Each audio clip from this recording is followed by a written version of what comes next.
Good morning. Good morning.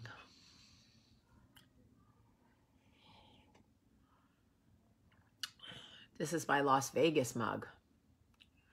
I got this in Las Vegas. Good morning, everybody. Good morning. Good morning. Damn, I gotta get dressed.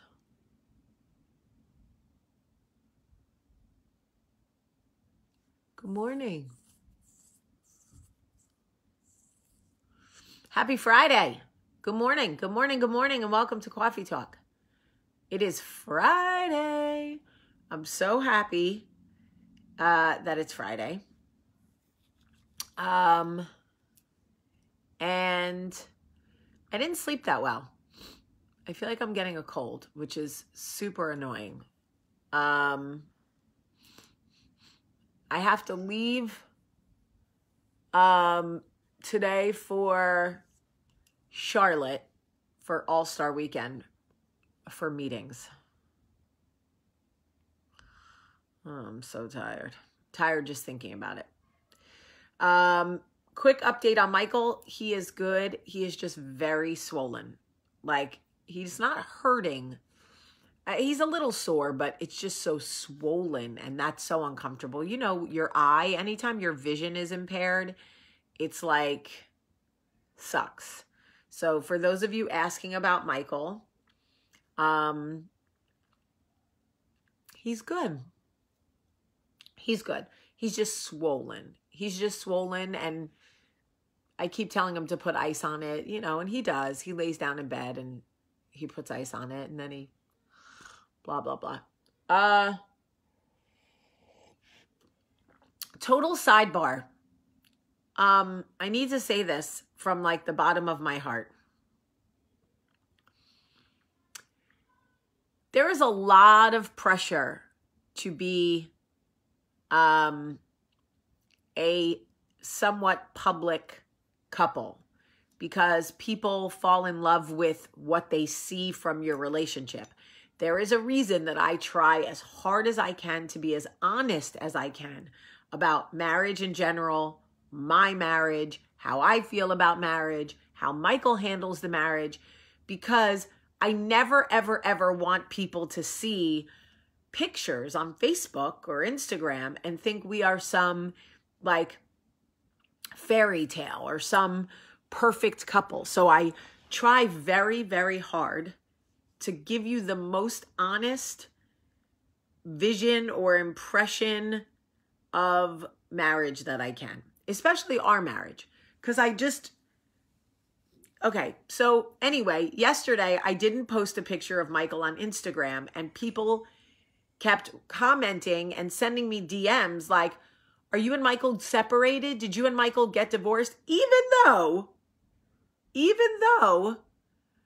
I was just in the hospital with him the day before. Even though I post pictures of us once a week on Facebook and say, you know, we made it another week. Like, even though I do as much as I can to let you guys in without, you know, exploiting my marriage, I still get every single day, are you and Michael separated? And I have to tell you, it is exhausting. It's exhausting. Michael is not on social media. I could post him every day, or I could post him never. It wouldn't matter to Michael one iota. He wouldn't see it. He wouldn't know it. He doesn't care. It means nothing to him. If I said to him, babe, I'm taking you off all my social media and I'm never posting you again, he would be like, okay.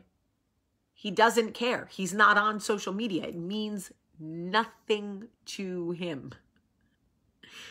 But for some reason, and maybe it's because I'm flirty, maybe it's because when people say to me in the comments, oh, Jamie, you're beautiful, I say, hey, you trying to take me out to eat? Maybe it's because I have so many male friends. Maybe it's because I'm honest about the fact that some days I don't want to be married. Maybe it's because they're obsessed with people getting divorced. I don't know. All I know is if and when, but probably never, but if Michael and I ever decide to separate, we will work out the details internally and personally first. Hey, J. Ray. We will work out the details first. And then when the time is right, I will come to you guys and tell you the truth.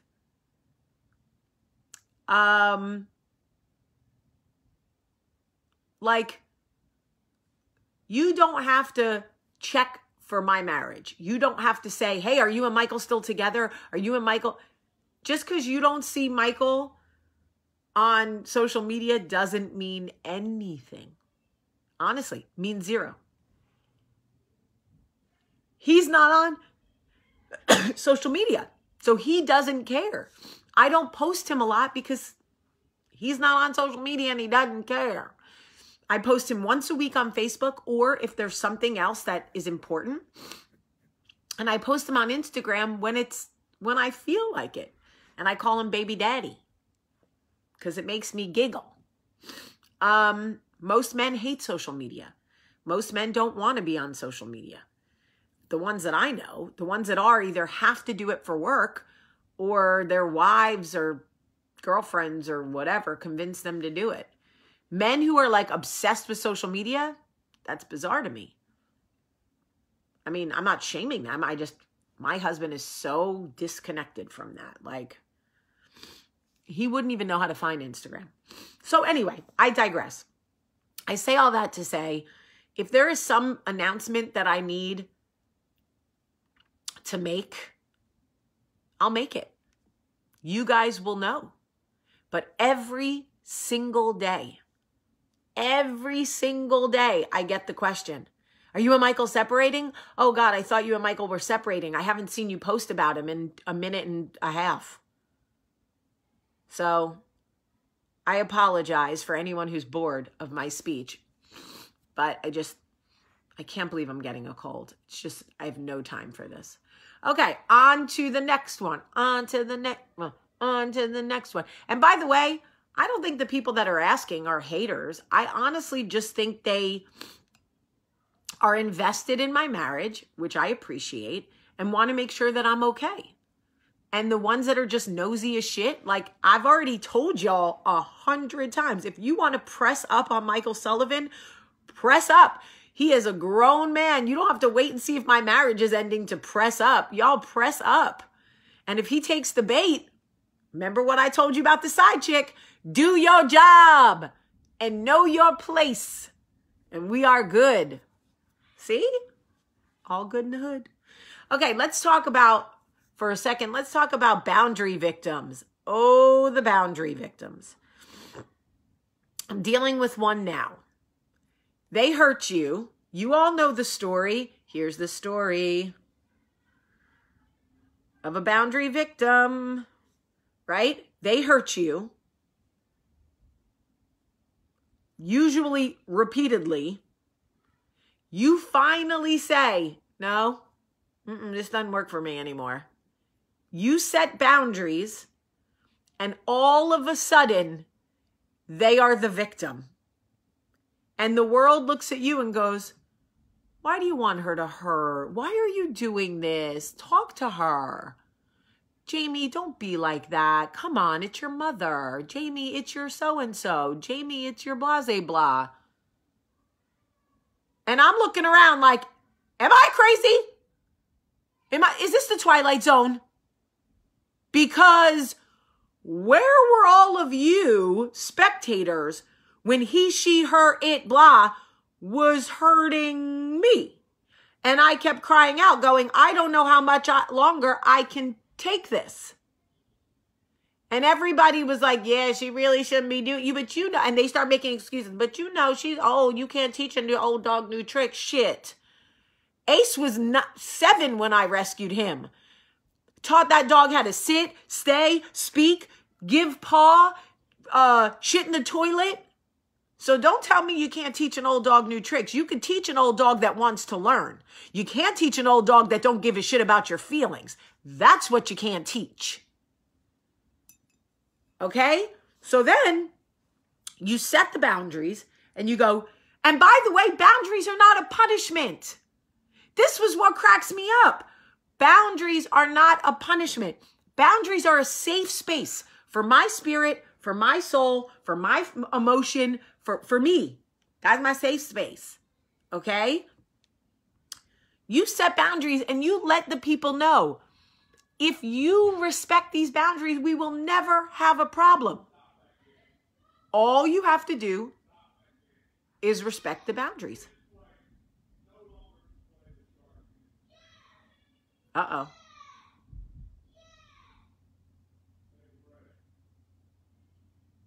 Make sure nobody's disrespecting my baby daddy.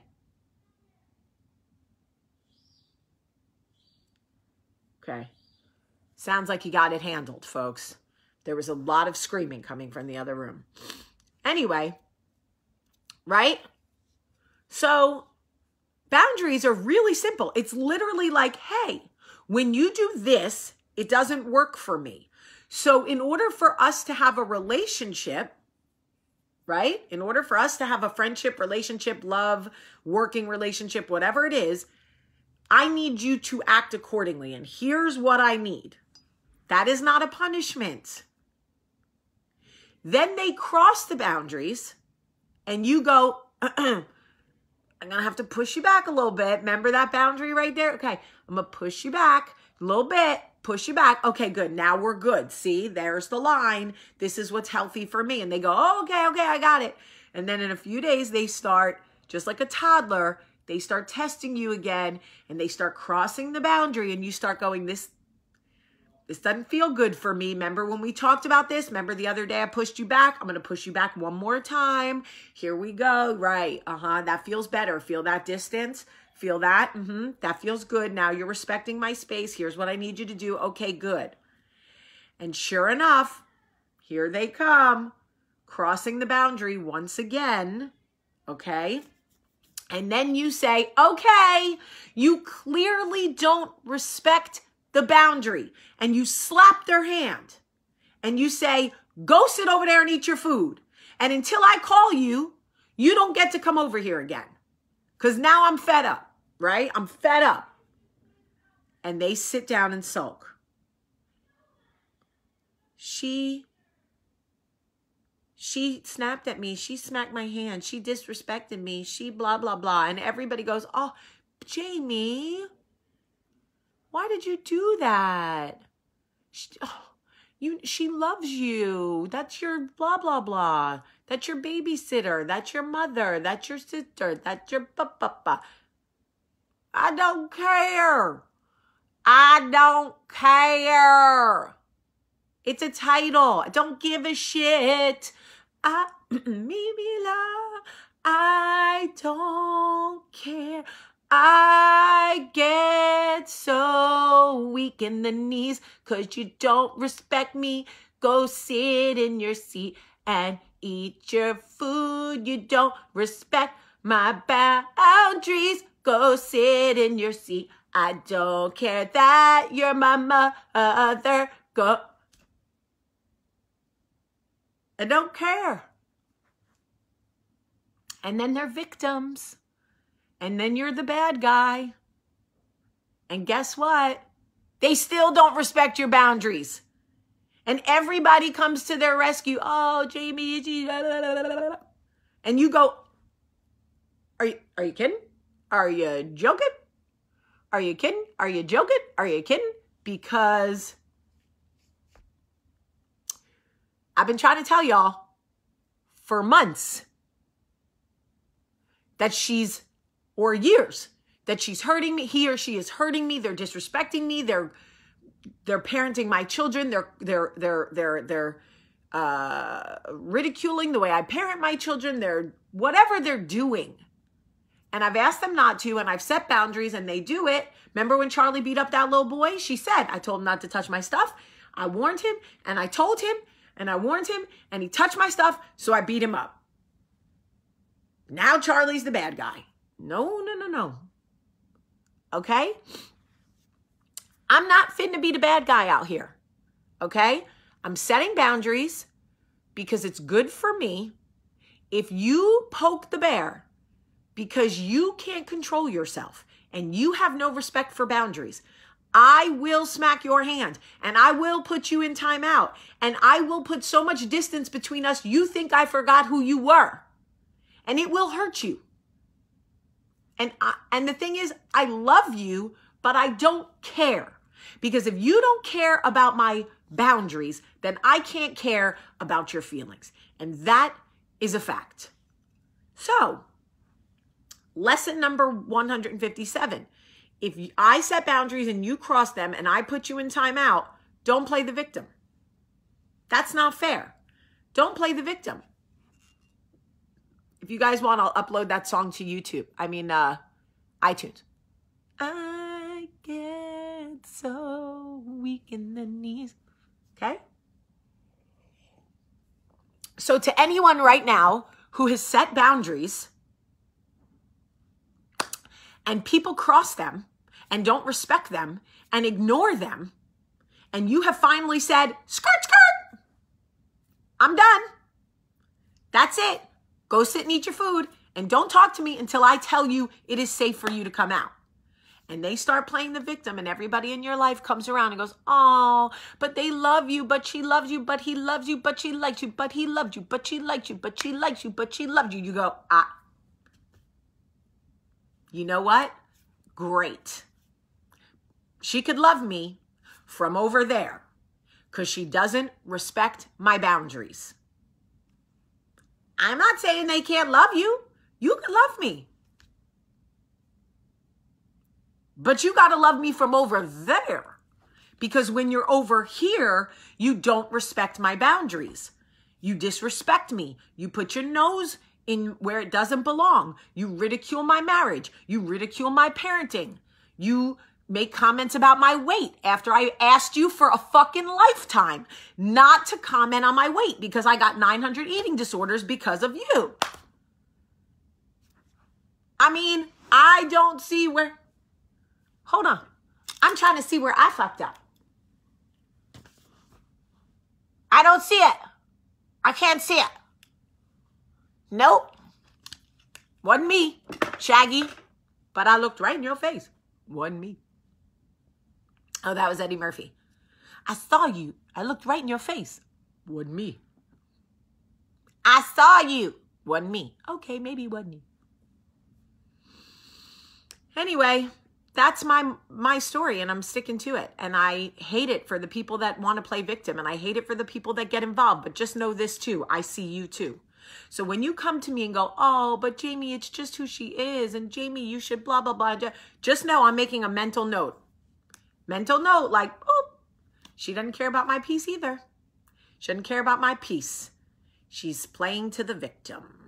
She's at the blackjack table of victimhood, asking for another hit. And I'm not playing with you anymore. Okay? Because boundaries are important.